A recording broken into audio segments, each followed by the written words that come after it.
Buenas tardes, doctora. Voy a hablar sobre el ciclo del carbono. ¿Por qué es importante este ciclo?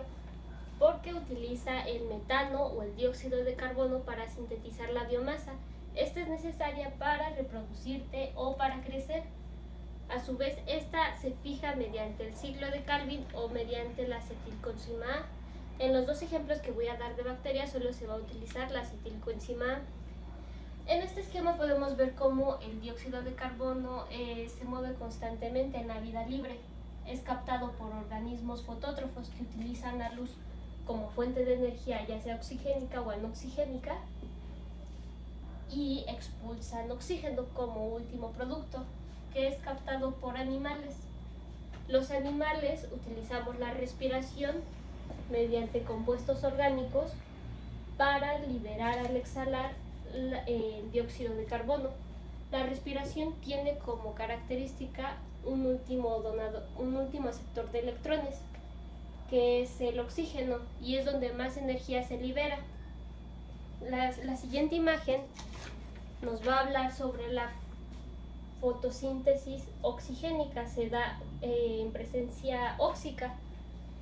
Esta es necesaria un transporte inverso de electrones para que del CO2 se produzca materia orgánica, y puede ser ya sea por plantas o microorganismos, sean terrestres o acuáticos.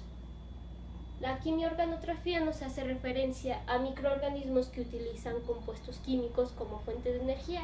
Se dividen en dos: los organótrofos, que utilizan compuestos orgánicos y a su vez son heterótrofos, y los litótrofos utilizan compuestos inorgánicos y son autótrofos. Lo siguiente es la fotosíntesis anoxigénica, que a diferencia de la oxigénica es cíclica y utiliza el CO2 para producir materia orgánica.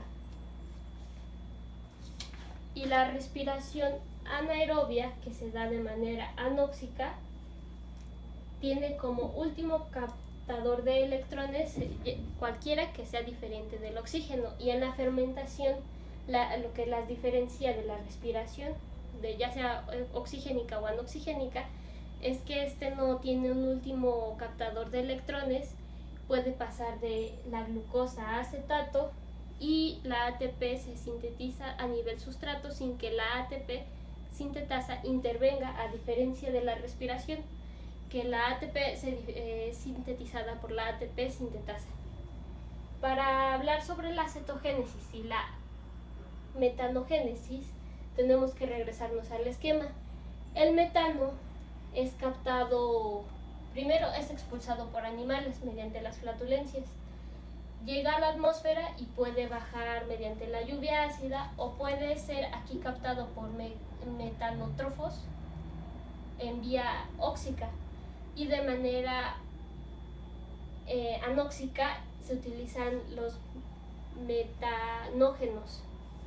Y como Acetobacterium goodi representa a la cetogénesis, puede utilizar dos rutas, una que es heterótrofa y otra autótrofa. En la heterótrofa se va a utilizar la glucosa, va a ser clasificado como quimiorganótrofo. El último captador de electrones va a ser el CO2 y también va a fijar su biomasa, va a ser su fuente de carbono.